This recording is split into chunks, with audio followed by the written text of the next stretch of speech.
Greetings, everyone. I am Dr. Wolf, and I just saw the Rainbow Road Trip special.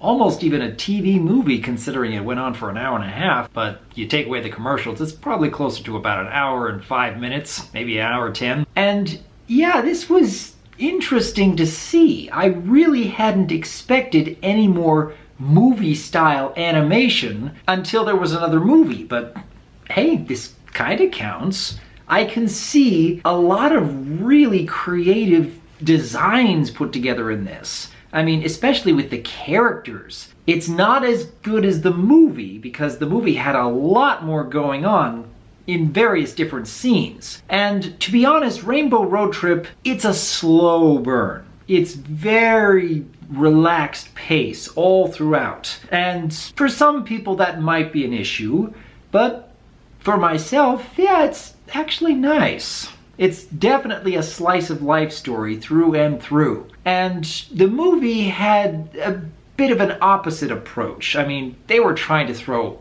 anything and everything at you, going from location to location to location, and all these different characters and different species, different environments. This is much more low-key. Rainbow Road Trip is just like an episode of the show really stretched out to fill a movie's runtime. Again, that may not work for everyone. There are plenty of fans out there who I would imagine would say, yeah, barely anything happens in this movie. And for someone who enjoyed the MLP movie, maybe they would think that, this is definitely a downgrade. But you have to look at it from a different perspective. I can see why Rainbow Road Trip might appeal to some fans more than the 2017 film. Depends on what you enjoy. Now, in this case, we have the main six and what I thought might be Spike as well, but he's only at the beginning and only for several lines about how heavy a backpack is. But it was nice to see the main six in this art style again. And yeah, like I said before, there's a lot of creativity put into the characters this time around. I think I had an easier time remembering the new characters from Rainbow Road Trip compared to the 2017 movie. And I think that's because a lot of the characters are sharing a lot of the same qualities. For example, more than half the town has a don't you know kind of accent. Characters like Petunia Petals and Sunny Skies and this Torque Wrench and Kerfluffle. Well, stack my pancakes. Oh, wow. It's definitely memorable. They don't have that much time on screen, and yet quite a few of them do leave an impact. And yeah, that's actually a little impressive. As for the conflict itself, where Hope Hollow has lost its color, and there's a semi-mystery on exactly what caused it and how to bring it back, but this movie is especially simplified in trying to figure out what went wrong and exactly why ponies don't really like interacting anymore. And in that respect, I get the sense that this was targeted towards a younger audience. Something that I've really appreciated from the TV series for many years now is the fact that there are so many aspects of the show which parents can really enjoy, and even a few elements that might go over kids' heads that parents could get a real kick out of. I like the fact that the series can appeal very much to both children and adults. I'm not getting as much of a sense here on Rainbow Road Trip. This seems much more directed towards a younger audience, maybe even much younger audience. And maybe that's why they felt that they had to simplify the story and simplify the interactions and take the pacing down to a slow burn, because it takes a while for pretty much anything to happen.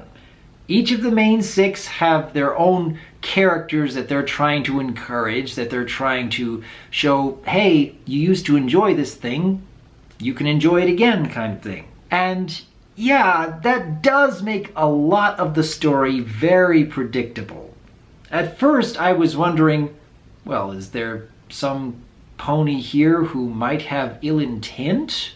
Is this going to be another Starlight Glimmer and her village situation? And no, actually, Sunny Skies, even though at the beginning he looked like he was trying to keep details from the main six, it turns out, no, he just doesn't believe in himself anymore. He feels like it was his fault that all the town lost its color and nobody's enjoying each other's company anymore. And yeah, I think that was a stronger direction for his character to go. If he was secretly evil, or if there was some other pony around who was trying to disrupt things from behind the scenes, I really don't think this story could have worked as well. The writers picked a theme and stuck with it all throughout. And even though it is a slow burn to get to one point and another, at least it is very consistent.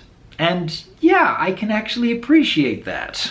I wasn't quite sure exactly what this rainbow machine was supposed to do, and when it was first introduced, I was wondering, well, is there some aspect of the magic that doesn't work, and maybe teaching much more of a lesson in that way? But actually, pretty early on, maybe halfway through this movie, you can tell, oh, the ponies of Hope Hollow just need words of affirmation. They need to know that what they're doing has a purpose, has meaning, and is appreciated by others around them. And yeah, that basically means that the message in this movie is not that deep or complex. Like I said before, it seems like much of the writing has been simplified in order to reach a younger audience, which can be effective, but like I've also mentioned, it doesn't give much for the adults to enjoy as well. Seeing all these different characters basically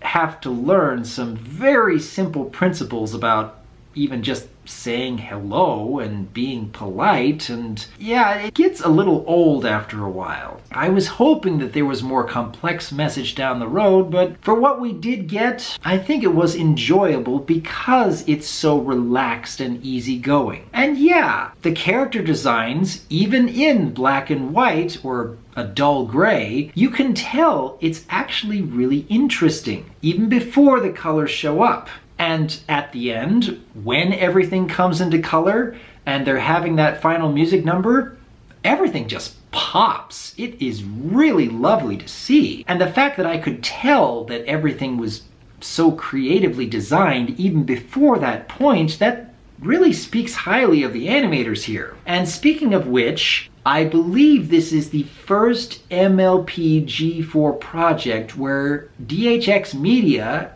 had no involvement as far as I could tell. It was basically Allspark Animation and Boulder Media. I don't know exactly what Boulder Media has in store for the series in the future, but for this first outing, yeah, it's actually looks pretty good. And it sounds pretty good. I think a lot of the voice actors and actresses really brought an original spin to their characters, even though most of them do seem to be, don't you know, and, well, stack my pancakes, or, oh, flapjacks. I like that consistency while also showing, hey, each character has something about them that does help them to stand out.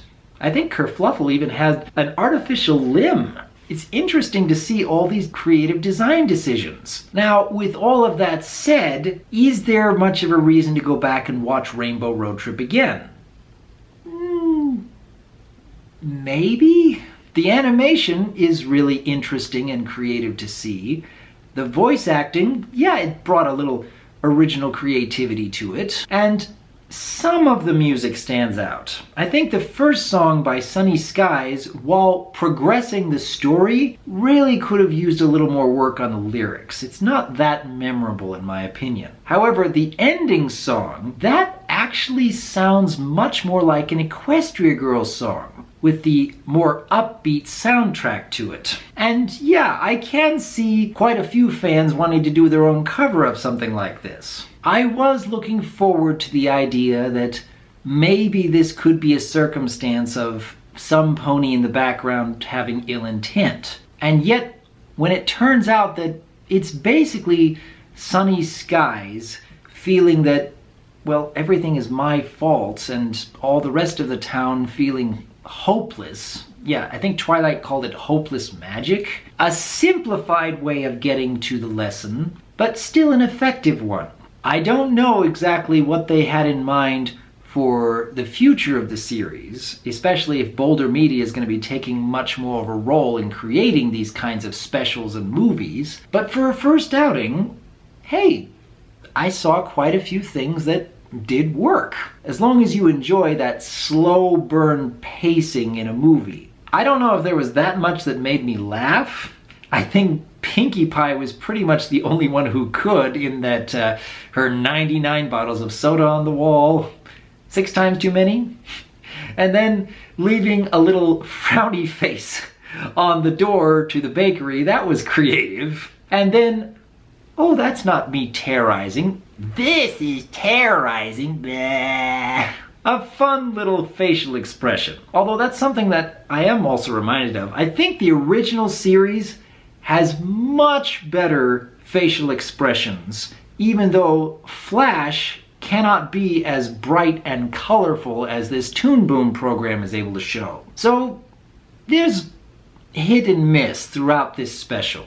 I am glad that I watched it, and that proposal at the end, that was absolutely adorable to see. And yeah, it's a great way to end things, but I don't know exactly where they could go from here. Is Boulder Media and Allspark Animation gonna go back to making shorts and maybe one-off specials like this? Or is there a much bigger movie in the works that might be going into theaters again? I guess we'll just have to wait and see. In the meantime though, what did you think about this Rainbow Road Trip special of a movie? What were you hoping to see with these characters, both old and new? And given all the different standout moments, which was your favorite character? And throughout all of the don't you know and stack my pancakes and oh flapjack moments. Leave your thoughts in the comments below, because as always, I am Dr. Wolf, and I look forward to hearing from you.